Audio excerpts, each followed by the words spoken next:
Welcome back, TV Herstoryans, to episode 3 of this really special series where we're talking the fantastic side of soap operas, daytime dramas, the business behind it, and in this episode, kind of the realism and the social issues that daytime tackled in a way that primetime either was a little skittish to or just wasn't ready to. So Dr. Elana Levine is here to talk about her book, Her Stories, and the research that she's done in it to help us understand all this. Whether we're sitting in a classroom or we're just sitting at the beach reading her stories, I really encourage you to go to, where does one find the book, Dr. Levine? You can really find the book anywhere that books are sold. You can buy it directly from Duke University Press on their website, or in really any bookseller online or local bookstores. I encourage people to use those if possible. Excellent. Buy it, you guys. It's really good reading, and you will be passing it along to all your friends from the old days who used to watch your stories with you. We're going to jump right into some of these social issues, and we've got them. I mean, it's all the isms. It's feminism, and it's racism, and it is even reproductive rights. So let's just start off with that. And those reproductive issues, particularly, well, we always go back to All My Children because that is one of the shared stories that you and I have. But let's talk about birth control and abortion. And Ellen from, who was that? Ellen from the 50s? Who was that again? Ellen Lowell from As the World Turns. Yes. I think her story is really interesting because she's really one of the early cases in TV soaps to engage with questions about non-marital pregnancy and childbirth and all of the kinds of questions about women's choices in that context. She was young, too, at the time. Her character was young, correct? Yeah, I can give you a brief kind of overview of her story. She was probably like 19-ish, kind of college age, so not a kid, but certainly a very young woman. And she gets involved with a man, finds herself pregnant, and she goes through a lot of trauma, as you might have expected in the late 1950s, over what to do in that situation. And her family basically insists on sending her away to have the baby, and then she gives the baby up for adoption. Mm-hmm. But what becomes really interesting about the storyline is that over the years, Ellen starts to really regret that choice and want to find her child. Faced with something, and we've got to handle it the best way we can. She says she has proof. There's no doubt in Ellen's mind. She's convinced that Danny is her son. Oh, I just can't believe it. I can't. I just can't. It's just some crazy coincidence, that's all. Danny is our son. Honey, we're alone now. We have to be realistic. We did adopt Danny. David, don't use that word. Don't ever use that word again. We're never going to admit that we adopted Danny. Never. Whether we admit it or not, Ellen took Danny's footprint. She compared it with the footprint of her son. I'm not sure, but I think that's considered positive identification. David, he's our son. We've raised him since he was an infant. I'm the only mother he knows, David. I'm the only mother he has. I don't care what Ellen says, what claim she thinks she has on him. He is our son, David. He's our baby. He's ours. Of course he is, but you heard Ellen. Ellen is a very determined young woman. I think we have to consider what she could do, what she's apt to do. I don't care what she does, David. I don't care. Over almost 2 decades of story into the 70s, that's part of the plot on As the World Turns. Of course, it's very convoluted. I can't explain all the details.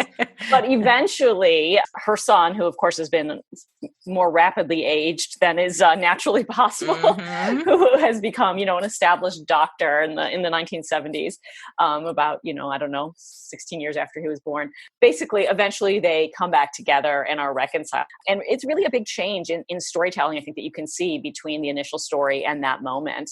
Because, she was in some ways vilified for what she had done in becoming pregnant by this man she wasn't married to mm-hmm. in the late 50s. And it caused her, a kind of endless trauma for a long time. And then, she kind of has this moment of reconciliation where she and the son come together and are reconnect in that period. That's really heartwarming.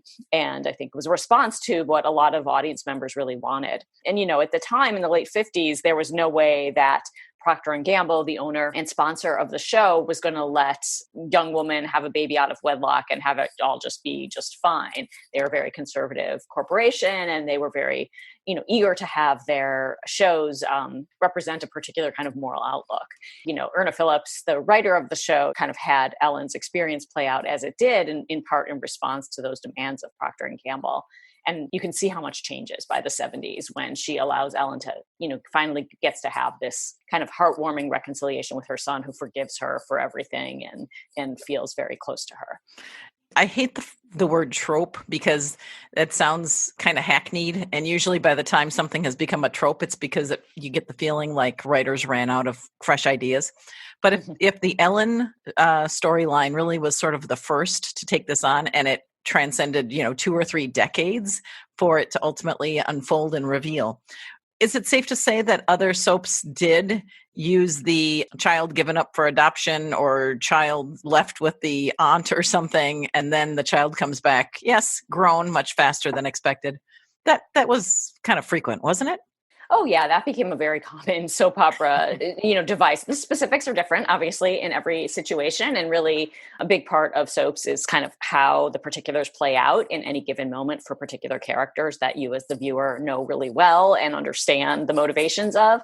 But the what happens, the child given up, refound, child somebody never knew they had, and then, come back together. I mean, it continues today to be a standard of soap plotting. Yeah. But I think a big important thing to understand about soaps is that those things, the kind of that this is a standard plot, they have some importance in terms of understanding what the form as a whole, what kinds of stories it tells. But the implications of those plots can only be understood in the specific instances because they're so bound up with the details of individual characters and their backgrounds. Yes. And that's what makes each one special. That's, I guess, why the phrase trope seems a little like too much of a shortcut and weighs in too much judgment. Similar then to, Ellen in the 50s, getting pregnant, having no real options. Agnes Nixon launches Erica back in 1971. Is that when All My Children started? 1970. I never know where she is. Sometimes she goes 4 or 5 places in one evening. Well, you gotta go where the action is, Mona. Isn't that right, Erica? When there is any. I mean, Pine Valley isn't exactly the corner of Hollywood and Vine. Yeah. Well, I've been on that corner. It's not all it's cracked up to be. And Erica, in short order, goes through an abortion, wrestles with birth control. That's when I started watching, was when she and Tom being the hardcore Catholic, didn't want her on birth control. Mm-hmm. Help us understand how Erica really crashed the glass ceiling when it came to deliberating an abortion on TV. The story of Erica having an abortion happened on All My Children actually in 1971. There's a lot of misinformation about this online where people say it happened in 1973 because it's believed to be one of the first legal, if not the first legal abortion on American television.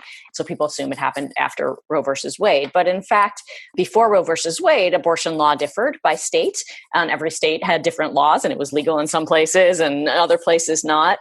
And so the way that All My Children told the story in 1971 allowed for Erica to have a basically legal abortion, but it was actually before the national Supreme Court decision that made it legal nationwide. So that's just a kind of small detail, but I think it's interesting and important for understanding how early this was in the way that TV was going to be telling stories about this issue. And Erica, much like Ellen Lowell, is a young woman. She is married, very young, kind of college-aged. And she gets pregnant, and this is to her husband, Jeff. So you were, Cynthia, talking about Tom, which is one of Erica's later husbands. Yes. We all know Erica had many. She is interested in pursuing a career as a model. She does not want to be a mother. She knows she would be a bad mother. She's pretty self-aware about, what is right for her. And of course, Erica, as anyone who knows the character or knows All My Children at any point in its history knows, was a pretty, deceptive person. She was certainly not an honest, wholesome woman. And that's partly why this is such an interesting story, is because even though Erica is not a very admirable character in many ways, her position on her desire to get an abortion is very clear and self-assured and reasonable. She seems like she is totally understands the situation. She understands what she's capable of and willing to do and what's best for her and what would be best for a child. And she knows that it's not her having a child. And even though she gets a lot of pushback from her family and her husband about this and saying, of course you can have this child, Erica, you're young, you're healthy, you're married, all of these things. She is certain that she does not want it. And because she's Erica, she goes about the process of getting the abortion in sort of deceptive ways. But the kind of justification for doing it is very upfront and clear and justifiable. And that is what really strikes me about that story, is that her right to do this, her desire to do this, her justifications for doing this are totally understandable. And eventually, actually, the other characters kind of come around and accept her decision after the fact. But to say, I understand why you did this, Erica, I wish you hadn't been so deceptive about it, but, this was clearly the right thing for you to do. And it's so surprising to see that kind of story at that time. I think because we live in an era where abortion politics have become in some ways even more heated. I think we think of that era as being more controversial, but I think there was more widespread support for safe legal abortion in the later 60s and the early 70s and throughout the 70s than I think we're used to from like the 80s, 90s on. Yeah. So my question, because you're able to tell this whole story of TV that aired somewhat controversial at the time, or at least from the Procter & Gamble perspective, of All My Children, 1970, 71, 72, all these years, but we can't find them on YouTube, correct? How did you pull all this research together to get such an understanding of TV that is not viewable? It's really frustrating what is available and what isn't in the history of soap opera, in part because so much of soap history was broadcast live. There were no saved episodes from those eras, which is really all of the 50s and some of the 60s, and even for some soaps into the 70s. But then even once soaps started to be recorded on videotape, they were not always, those tapes were not saved typically. They were actually reused. I've seen memos in archives about like, okay, we're going to erase the tapes on this schedule and reuse them, which is just heartbreaking for a story and a fan, right? And then there's other issues too with tape preservation. Occasionally something was saved. There's this sort of story about the early years of All My Children and One Life to Live. When they started, they were owned by Agnes Nixon and her husband, Robert. They owned a production company that owned the show, and they eventually sold the programs to ABC. For those early years, they owned the show, and they apparently had the tapes, and there was in a warehouse, and there was a fire, and they were destroyed, and ABC supposedly had not saved them. I still have hopes that one day they're going to just appear. Yes, but in somebody's attic. Yeah. Yes. Another issue with tapes, though, is that formats change over time, and the formats of videotape in that period in the early 70s were very different. They were 2-inch or 1-inch size tapes, whereas like a VHS tape is a 1/2 inch. So they were very different, and just having the equipment to play them and to be able to transfer them. There's a lot of issues with that. I could talk all day about those things, but you wanted to know how I access these. So a combination of methods. The stories that I really am able to talk about in depth, like Erica's abortion story, Ellen Lowell's story, a number of others, a lot of them that I couldn't access episodes for, I was able to access the scripts. So a number of soap creators like Agnes Nixon and Erna Phillips have large collections of their work that's been preserved in archives. And so I've spent time reading through the scripts of various storylines. And, soap stories, especially in those days, they went on for months and months and months. So it takes a long time to go through those scripts, but it's also sort of enjoyable and very involving. Surprisingly, you can get really emotionally invested in the scripts without actually seeing the episodes. And so, it took me quite a while to actually find the Erica abortion story in the Agnes Nixon scripts, because I thought it was in 1973. And I kept looking through 1973 and I wasn't seeing any references to that. Sure. And I didn't understand. And so I kept going back and finally found it in 1971. Yeah, so scripts, we don't 100% know that what is in the scripts is what aired, but, soap production moves so quickly that it's likely that pretty close to what was in the scripts was what aired. They don't have time to redo a lot of things. So it's largely through that. I mean, there's also, like summaries of soap stories online and in various fan targeted kinds of books and things. So sometimes I would know about something initially through one of those spaces and then try to find the details through scripts or other means. And the Ellen Lowell story I knew about, and I think there are a handful of episodes that relate to it that are available that you can see online or that I saw in archives. And I started to get really interested in understanding what happened long-term in that story. And I was able to go look at the scripts for when she and her son are reconciled in the 70s. And I didn't think I needed to look at that. And then I don't remember the specifics, but I was trying to make a point about how much had changed in the way that the soaps were representing these questions. And I was like, I have to know, how did it resolve? What happened? And I was able to go find those scripts from the 70s of Ellen and her son kind of reconciling. And I was so thrilled that it did have that kind of positive tenor and he forgives her. It's just such a turn away from the condemnation that a character like her suffered earlier. And it showed me so much, I think, about how much had changed in the interim.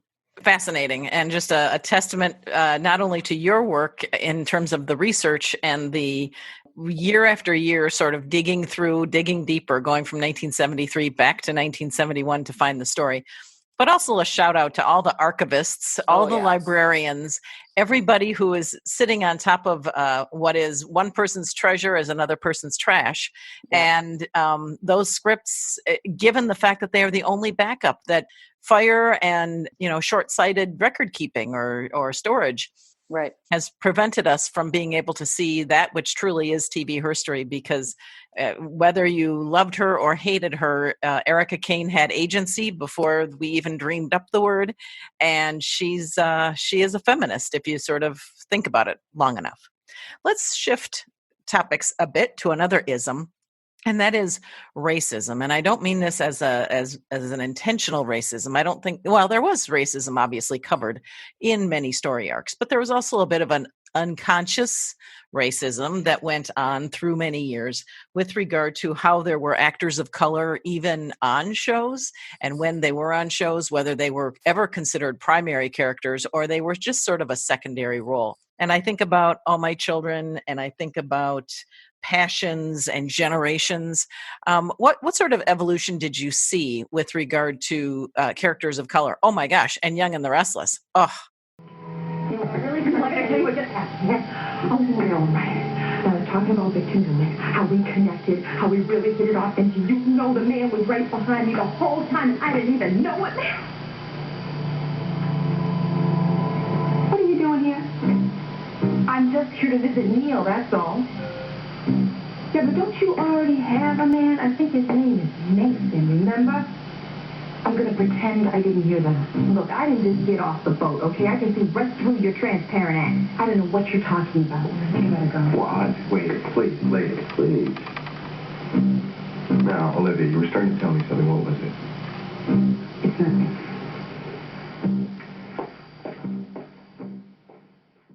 Yeah. What a great handful of story arcs they had. And yes. In some ways it's a pretty shameful story, but I'm not sure that it's not really very different for anywhere else in American television than it is for soaps, in that it's an incredibly white space for a long time, and that its inclusion of characters of color is very slow and very partial and very inadequate for a lot of its history. In the 60s, as we're seeing the civil rights movement gear up, and as we're seeing some real activism about things like media representation and race, the soaps, like other parts of television, do start to integrate some characters of color, but they're treated pretty marginally. They're usually secondary characters. They don't have the same kinds of central storylines as some other characters, as the white characters tend to. They're never the hero or the heroine of the show. And that is, so there's some of those moments. I think a big difference is the One Life to Live story that pretty much starts One Life to Live, about Carla Gray, who's a Black woman who passes as white, which was just an amazing story. The more I learned about it, and again, largely through scripts, sort of saw how that story played out. So I'm happy to describe that in more detail, or it's in the book if people are interested. In the book. So there's that I think is a real exception in that early era. But it really, there are characters of color in the soaps throughout, starting in the 60s, continuing through, but it really takes until more like the 80s and 90s to start to see any more significant storytelling. I think probably two of the more significant stories over that era are On All My Children, the characters of Jesse and Angie, who were, if there is anything close to a Black super couple in soap history, it would be them. But, in lots of ways, their story was very secondary to the white super couples, particularly Jenny and Greg, who were their kind of peers and friends. So, I mean, a lot of people love Jesse and Angie, and they're amazing and wonderful. But I do think that they never had the same prominence, at least initially in those early years of the 80s super couples. All My Children on SoapNet. Jesse Hubbard. He's loyal. I love you. I know I have felt that every day. Live our dream. If you thought Jesse was loyal then, wait till you see me in 2010. I made a big mistake. You are the best at what you do, and there is absolutely no need for you to be any more than what you already are. Don't you ever doubt that. All My Children. Weekdays on ABC. And they go on and they become more significant characters over time in lots of ways. The Young and the Restless you mentioned also, where you have the characters of Drusilla and Neil and their families, which is one of the few kind of pretty prominent sets of African-American characters. The Young and the Restless, not in its very early years in the 70s, but by the 80s or so, is one of the places where there's more consistent, prominent African-American characters and families as part of the storytelling.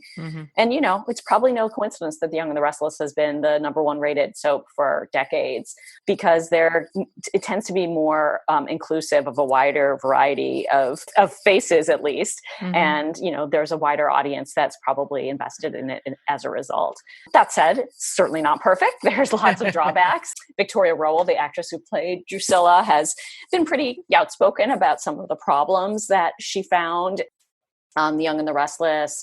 Interesting tidbits about nobody knew how to style her hair as a Black woman. The hairstylists were not expert in that, and they didn't have Black hairstylists, and things like, just small things like that made it difficult to tell kind of really culturally specific stories about non-white characters in soaps.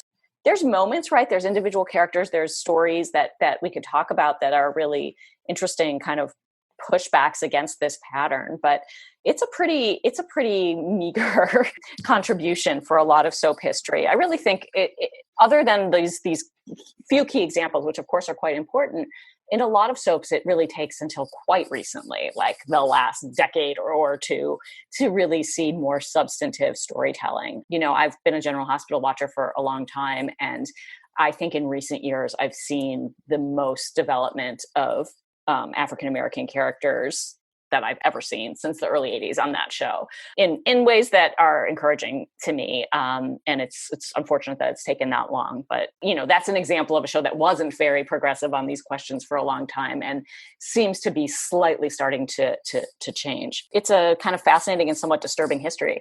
That said, there's a huge African-American audience for soaps. Right. And in some ways you have to acknowledge that those viewers they have no choice often than to invest in stories that don't represent their own experience, because that's all that's given. They're their stories too, right? So, and presumably without the hairdressers to do it right by Victoria Rowell, or the writers to really represent the way that, we certainly know from primetime that the more diverse the writer's room, the more true, the more fresh the story is, because it's people who have perhaps lived those experiences, or at least understand them better.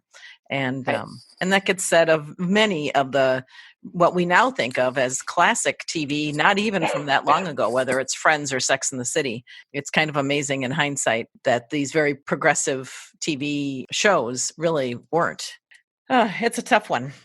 Yeah. There's very few writers of color in the history of soap opera. There's a few who have been really important and have made, really valuable contributions and continue to.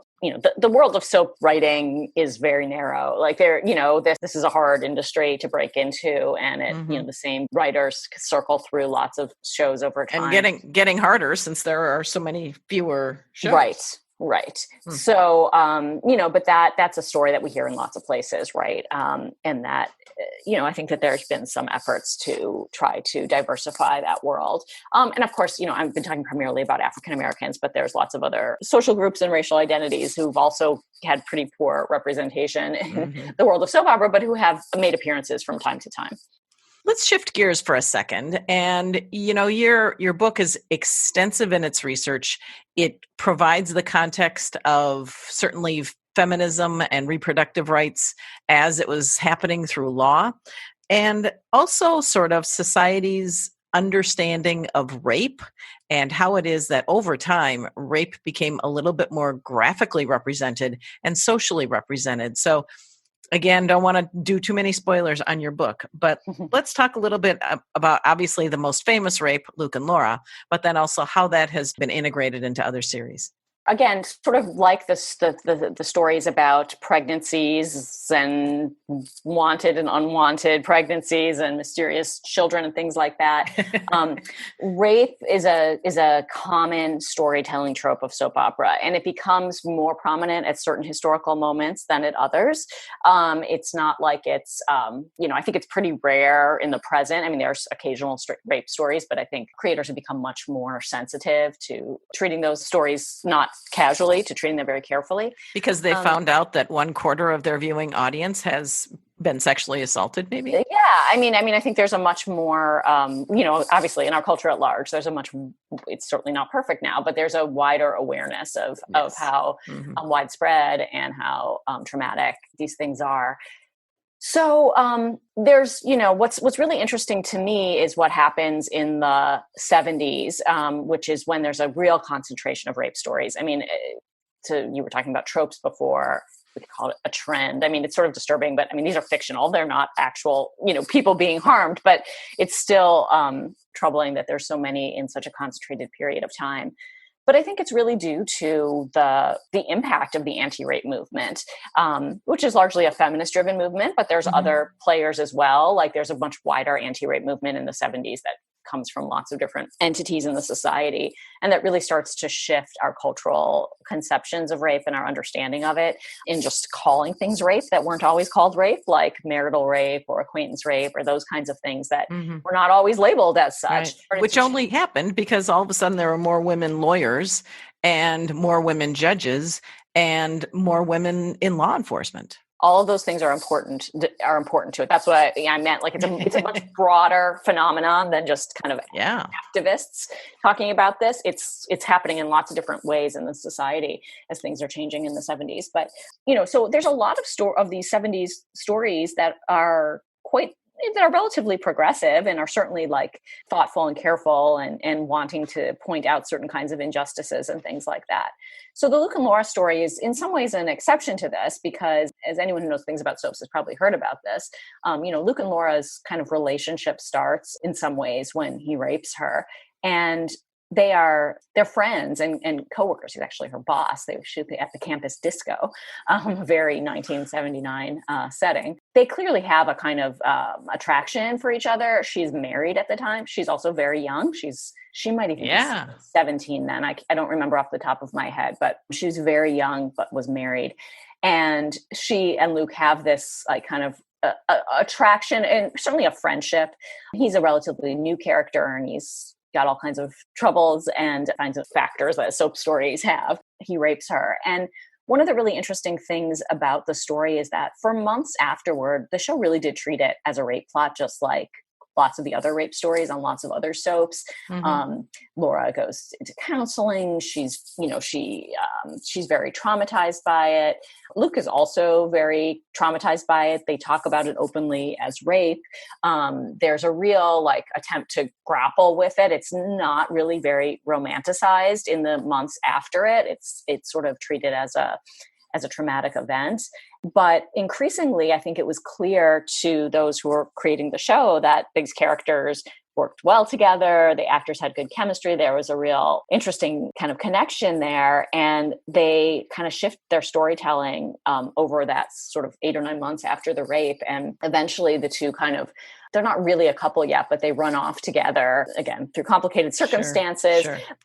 they go off together. She goes with him willingly. And it's sort of in that period, it starts in the summer of 1980, that they gradually kind of come together and fall in love. But they also never talk about the rape again. Like, it's like a moment where it just stops and they do not discuss it from that point on. And that's the real, I mean, I think the original event and the immediate aftermath of it was not that sort of shocking or scandalous to our contemporary perspective. It treated it pretty seriously. And for whatever reason, which I think we don't exactly know, I don't even feel like I really know for sure about what decisions were made and why, they kind of decide to sort of bury it in lots of ways and just stop talking about it. That was a jaw dropper. I mean, I lived through it, and that was not my story. General Hospital is not my show, but when they ended up getting Luke and Laura together, and then it became this wedding of the century, the side of, Charles and Diana. Yeah. Sweet Lord. I mean, nobody could understand what they were thinking, because we had all been trained as second wave feminists, I guess. We had been trained that rape was this horrible thing. It was going to, scar you for life, and that it was a power play, and it was not about romance, and you had to separate that, and you needed to defend yourself and your whole thing.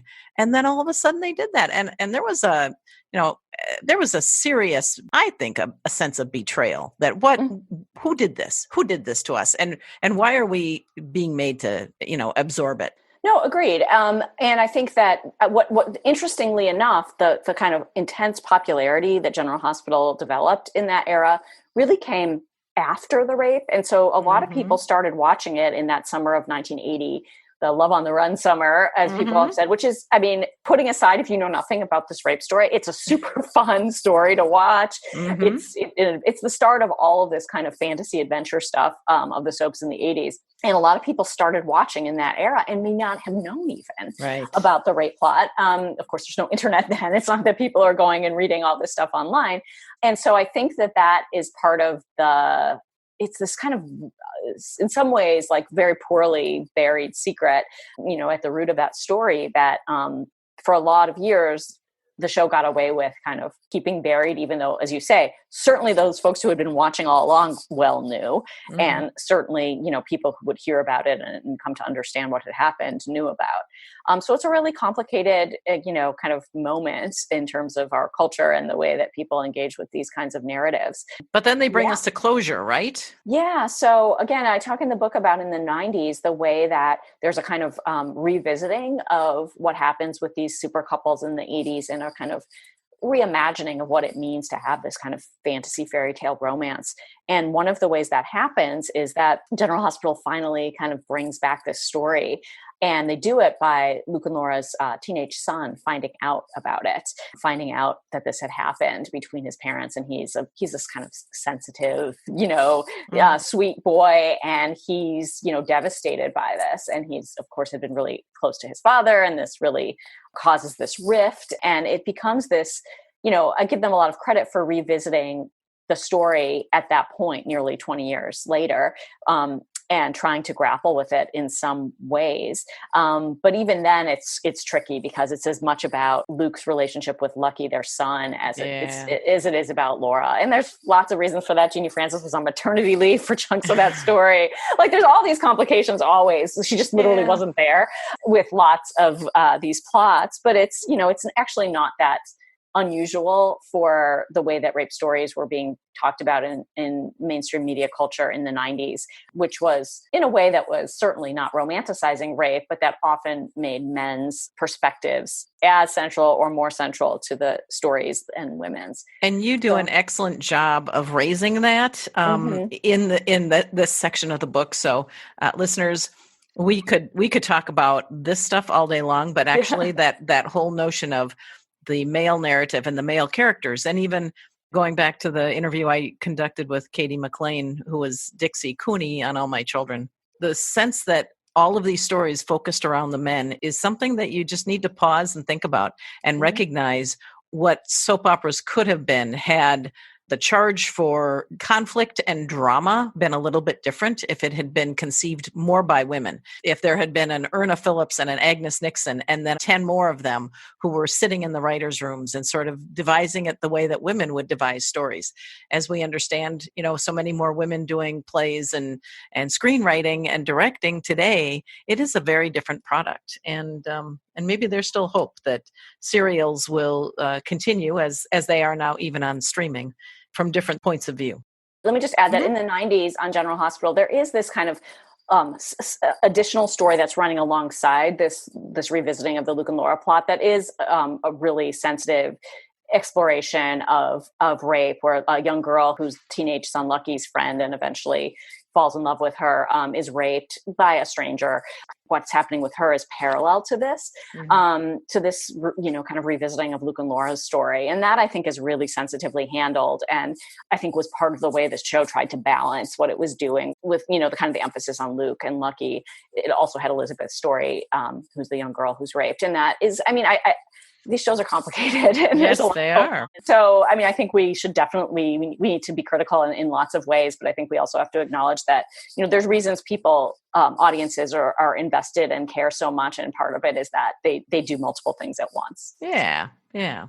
Before we close out here on episode 3 of this long, great, fun interview with Dr. Elana Levine, we're going to talk for a minute about how it is that the Love in the Afternoon, Summer on the Run, how the super couples sort of represented sort of baby boomer perspective of the power couple, that this was what we all aspired to, particularly middle class white women aspired to. Pointed us in the direction of saying that romantic love is always the answer, and we didn't really have to think about our problems. We didn't have the realistic sort of grittiness of the 70s that you had with just sort of the problems that the ladies on Ryan's Hope grappled with. It all became a little bit sugar-coated and engaged in fantasy. And what do you think that was all about? Yeah, there's a really interesting moment of the 80s where, I think a lot of people, when they think about soaps, they think about their own soap histories, they remember, whatever super couples they were really invested in the 80s, whether Luke and Laura or Frisco and Felicia or Bo and Hope or, Josh and Reba. There's a million of them, right? They're all over all the soaps eventually. And I think many of us have very fond memories and connections to those moments. And I think our pleasure in those moments is valuable, and we shouldn't deny it or say that it was wrong. But what's really interesting when you look at it from a longer, historical lens is that in the 70s, you've got soaps dealing much more overtly with social issues and social problems. And that changes pretty drastically in the early 80s when the soaps become, as you were describing, much more fantastical, much more kind of have these kind of fairy tale romances. And, in some ways it's a really drastic turn away, I think, in particular from the questions that the women's movement had raised about gender inequality. And what the super couple stories do, it's not that they return women to an unequal position by any means, but it kind of pushes those questions aside and just says, look, we can have these great, exciting, heterosexual romantic affairs that are about two kind of equals coming together and having these fun adventures. And so I think what's interesting in those stories is there's certainly very distinct kinds of gender roles that play out in them, but they are also about real kind of mutual support and adventure that these couples engage in a way that is, a credit to the work that feminism has done, but also is a kind of denial of the many ongoing problems and inequalities in the society. And so it's kind of understandable that people embrace that fantasy because it was there was a lot of hard things going on, not just in terms of gender inequality, but there's lots of income inequality that gets bigger. The gaps between the rich and the poor get much bigger in the 80s. And that is, a pretty significant, trying thing for a lot of people. And, the soaps offered an escape from that in a lot of ways. And we all need fantasy and escape in our lives. Probably something we could all relate to right now in our current environment too. We're not wrong for having wanted that, but you can see it in retrospect about how much this was somewhat of a turn away from really grappling with the ongoing inequalities in the society in terms of gender, but also, like I said, class status, and also certainly race, because the super couples were overwhelmingly white. Yes, they were.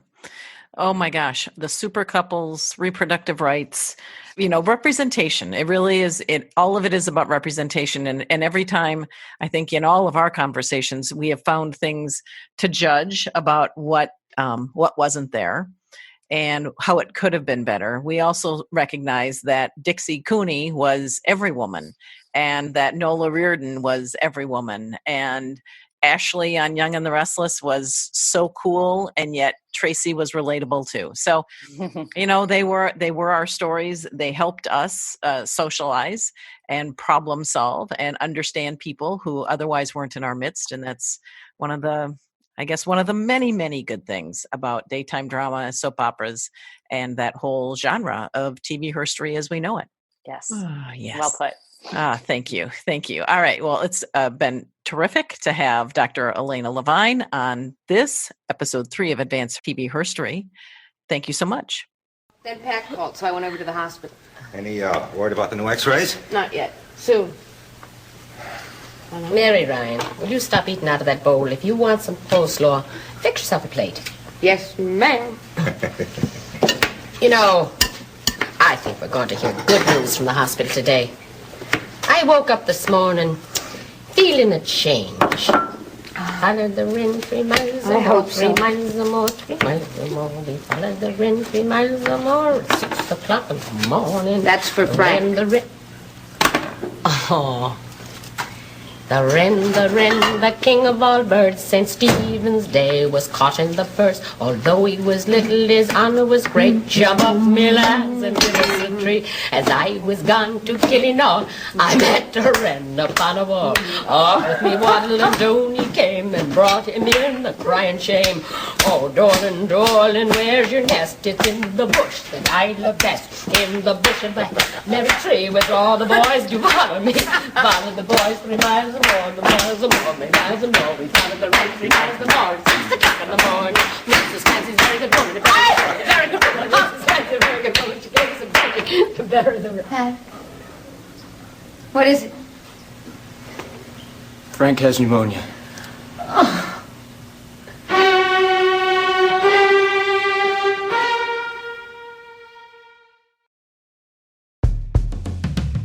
Pneumonia? Yikes! Thanks for listening to this 3rd of 4 episodes from an extensive interview with Dr. Elana Levine of the University of Wisconsin-Milwaukee. Elana recently published Herstories, which is a book from Duke University Press all about daytime dramas. Clips from this episode are pulled from YouTube.